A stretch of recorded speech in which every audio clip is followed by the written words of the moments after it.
अस्सलाम वालेकुम गाइस, उम्मीद करते हैं आप सब खैरियत से होंगे। मेरा नाम मोहम्मद उस्मान है। मैं आज आपको 2019 का जो अकाउंट फर्स्ट ईयर अकाउंटिंग का पेपर था उसमें जो क्वेश्चन नंबर 6 था बैंक कैंसिलेशन स्टेटमेंट का, उसका मैं आपको सोल्यूशन दूंगा, उसको कंप्लीट एक्सप्लेन भी करूंगा। चलिए स्टार्ट करते हैं हमारी आज की वीडियो।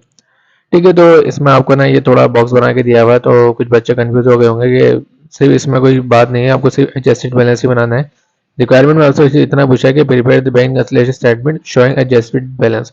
आपको क्या करना है, लास्ट में एडजस्टेड बैलेंस बताना है। मैंने आपको कहा था कि बैंक उसमें कैश बुक और बैंक स्टेटमेंट में क्या होता है, हमेशा एडजस्टेड बैलेंस आता है, मतलब इक्वल आता है। उससे पहले ये होता है अनएडजस्टेड बैलेंस दिया जाता है आपको, मतलब इक्वल नहीं होता, आपको उसको क्या करना होता है, इक्वल करना पड़ता है। इसलिए हम इसको क्या कहते हैं, रिकंस्ट्रक्ट कहते हैं। तो कह रहे हैं बैलेंस एज पर कैश बुक बता रहे हैं 98,000 है।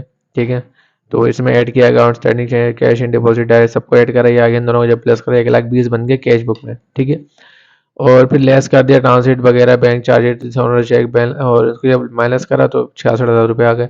अब देखिए बैलेंस कितना है, 98, इसमें कितना है 66, तो आपको क्या करना पड़ता है, इसको इक्वल करना पड़ेगा। तो इसमें कुछ भी नहीं, बिल्कुल आसान है, बस आपको ये पता होना चाहिए जो अकाउंट यहाँ पे दिए गए हैं इनका ताल्लुक कहाँ से हो, ये कहाँ रिकॉर्ड होते हैं। अगर ये आपको पता है अच्छे से तो ये सवाल आराम से सॉल्व हो जाएगा। ठीक है, चलिए स्टार्ट करते हैं।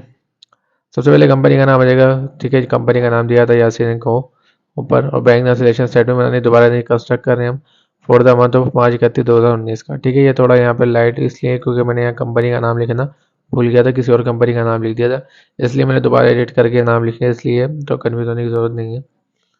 मुझे दोबारा एडिट करना पड़ा, इसलिए मैं वीडियो बना रहा हूँ। ठीक है, तो सबसे पहले स्टार्ट करते हैं, बैलेंसेस देख लेते हैं। बैलेंसेस कितने हैं इसके। कैश बुक में आपको 98,000 जो मैंने आपको बताया था ऊपर, और यहाँ पे क्या हो गया खुद ही आपको मालूम करके बता देता है, बैंक स्टेटमेंट का इतना बता रहे हैं 66,000 रुपये क्या आ गए, बैलेंस आ गए।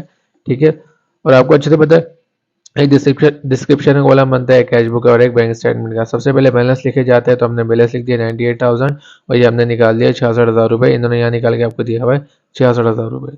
ठीक है, अब उसके बाद शुरू से स्टार्ट करते हैं। ठीक है, यहाँ से देखते हैं आउटस्टैंडिंग चेक। आउटस्टैंडिंग चेक मैंने आपको बताया था कि आउटस्टैंडिंग चेक वो चेक होता है जिसमें बैंक आपके पास क्या कर देता है, आपको रिफंड कर देता, मतलब वापस दे देता है आपको। अब जैसे डायरेक्ट वाले डिपॉजिट करवाने गए होंगे आप, चेक में मसला वसला हो जाता है, तो वो डिसऑनर कर देता है, मतलब वो सॉरी मैंने उल्टा कह दिया, डिसऑनर नहीं, आउटस्टैंडिंग चेक, उल्टा बोल दिया मैंने।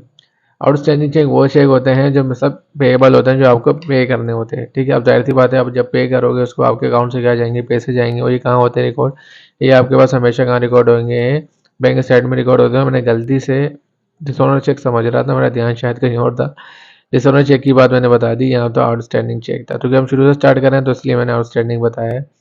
आउटस्टैंडिंग चेक का मतलब आपको पैसे पे करने हैं, अगर आपको पैसे पे करने होंगे तो आपके अकाउंट से पैसे जाएंगे, और ये हमेशा कहाँ होते हैं, बैंक स्टेटमेंट में माइनस होते हैं। तो मैंने यहाँ लिख दिया less outstanding cheque, bank statement में लिख दिया 8,000 माइनस। ठीक है, उसके बाद चलते हैं प्रॉफिट ऑन डिपॉजिट। डिपॉजिट के वक्त जो आपने को जो प्रॉफिट मिलता है आपको, वो है आपको 4,000 रुपये। यहाँ पे 4,000 रुपये लिखे हुए हैं डिपॉजिट पे। ठीक है, तो जाहिर सी बात है आपका प्रॉफिट हुआ तो उसका मतलब क्या होगा, आपका अकाउंट में क्या हो रहा होगा, इजाफा हो रहा होगा। और ये डिपॉजिट कहाँ किया गया है हमने, बैंक में, तो बैंक वाले ने आपका प्रॉफिट रिकॉर्ड कर लिया होगा, लेकिन कैश बुक वाले ने रिकॉर्ड नहीं करा होगा। तो ठीक है, तो ये कौन रिकॉर्ड करेगा, कैश बुक वाला, कितने 4,000 रुपये से ऐड कर देगा, क्योंकि यहाँ डिपॉजिट हो रहे हैं, मतलब प्रॉफिट मिल रहा है डिपॉजिट पे, जो पैसा आपने डिपॉजिट करवाया उस प्रॉफिट मिल गया, मतलब इंटरेस्ट मिल गया एक तरह का। तो आपकी इनकम हो गई एक तरह से, तो ये क्या हो जाएगा, 4,000 रुपये ऐड हो जाएंगे किसमें, कैश बुक में। ऊपर चलते हैं डायरेक्ट डिपॉजिट। आपको अच्छे से पता है डायरेक्ट डिपॉजिट जो कस्टमर करता है बैंक वाले रिकॉर्ड कर देता है, लेकिन कैश बुक वाले रिकॉर्ड नहीं करते। 10,000 रुपये दोबारा कैश बुक में क्या हो जाएंगे, या मैंने लिख दिया, अकाउंट से पहले लिखने की जरूरत नहीं है, एंट्री में इम्पैक्ट पड़ता है, लेकिन मैंने फिर भी लिख दिया। डायरेक्ट डिपॉजिट बाय कस्टमर 10,000 रुपये क्या हो जाएंगे, ऐड हो जाएंगे। अब ये डिपॉजिट इन ट्रांसिट क्या होती है, डिपॉजिट इन ट्रांसिट वो होता है कि मिसाल के तौर पर हमने पैसे डिपॉजिट करवाए बैंक के अंदर।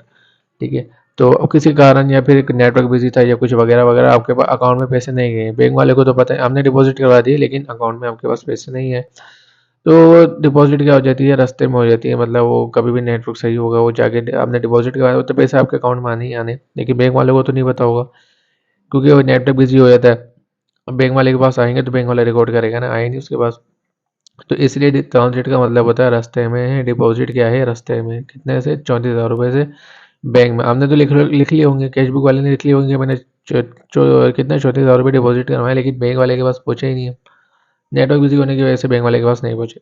तो जब भी पहुंचेगा वो ऐड ही करेगा ना आपके अकाउंट में, तो ऐड आ जाएगा डिपॉजिट डाल से 34,000 रुपये। ठीक है, और बैंक चार्जेस तो आपको पता है यार था, जो आपको फैसिलिटी दे रहा है बैंक वाला, आपको उसके अगर उसने चार्जेस आपके निकाल लिए कितने, 2,000 रुपये यहाँ लिखा हुआ है, ₹2000 बैंक चार्जेस है, ठीक है। तो बैंक वाले तो रिकॉर्ड कर लेगा, कोई जाहिर सी बात है उसका मुनाफा हो जाएगा, तो वो आपके पैसे पैसे काट लेगा आपके अकाउंट से।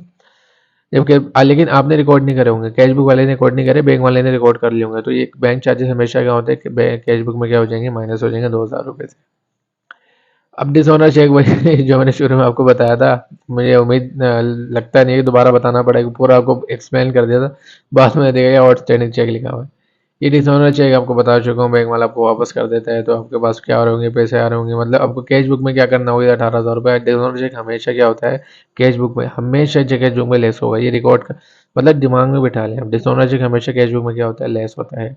तो इसलिए क्या लेस डिसऑनर चेक लिखा हुआ, ये हमारा अकाउंट सिबल होता है, जब एंट्री बनाते हैं तब इम्पैक्ट पड़ता है ₹18,000 माइनस। इन सबको प्लस माइनस करेंगे 92,000 बने, इन सबको जब प्लस माइनस करेंगे तो कितने बने, 92,000। ये हमारा एडजस्टेड बैलेंस आ गया, और लास्ट मैंने आपको बताया था कि बैलेंस क्या आता है, इक्वल आता है।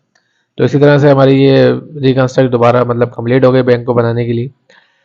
तो यही हमारे इसलिए हमें बनानी पड़ती है ताकि बैलेंस जो अनबैलेंस होते हैं उनको बैलेंस क्या कर दिया जाए। तो ये बैलेंस हो गया एडजस्टेड बैलेंस। अगर एंट्री तो पूछी नहीं थी आपसे, ये पूछा था एडजस्टेड बैलेंस बता दीजिए। तो हमने अच्छे से सॉल्व कर लिया। उम्मीद करता हूँ आपको वीडियो समझ में आई होगी, और उसके लिए सॉरी कि मैंने आपको पहले ही डिसऑनर चेक का बता दिया और आउटस्टैंडिंग चेक मैंने बाद में देखा, ठीक है। तो उसके लिए माजरत। तो अब उम्मीद करता हूँ कि वीडियो पसंद आई होगी। अगर वीडियो पसंद आई हो तो लाइक और सब्सक्राइब जरूर करें और आगे भी शेयर करें। मिलते हैं हमारी अगली वीडियो में, तब तक के लिए अल्लाह हाफिज़।